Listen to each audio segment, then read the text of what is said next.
Bu narsaga e'tiborsizlik sizga qimmatga tushishi mumkin. Hozir ushbu oshxona misolida noshkalarni ishlatish yoki tanlash nima uchun ahamiyatli ekanligini ko'rib chiqamiz. Har bir mebelda, u xoh oshxona yoki shkaf bo'lsin, pastida poldan 10 santimetrlik, 14, 16 har xil razmerdagi noshkalar qo'yiladi. Bu noshkalar mana shu mebelimizni bir xil o'rinda turishini ta'minlaydi. Bir xil o'rinda tursa, stoleshitsamiz to'g'ri o'rnashadi. Eshiklarimiz ochilib yopilish paytida bir-biriga urilmaydi va eng asosiysi ertaga yuk qo'yganimizda ham bu chidab beradi.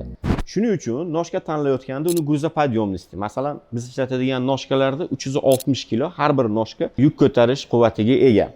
Buning preimуществоsi o'sha noshkalar qo'yilganda, yuk qo'yilganda, stoleshitsa qo'yilganda ham o'sha noshkalar ko'tarib beradi va sinishishi oldini oladi.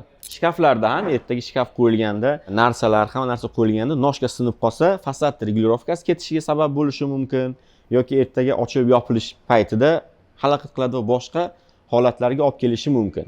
Lekin o'zi aslida siz noshkani umuman ko'rmaysiz uyingizda, bu chunki plintus bilan yopiladi ko'p hollarda. Buni buyurtma berish jarayonida e'tiborga olish kerak. Siz mebel buyurtma qilganingizda ushbu noshkalarga ahamiyat berganmisiz yoki yo'q?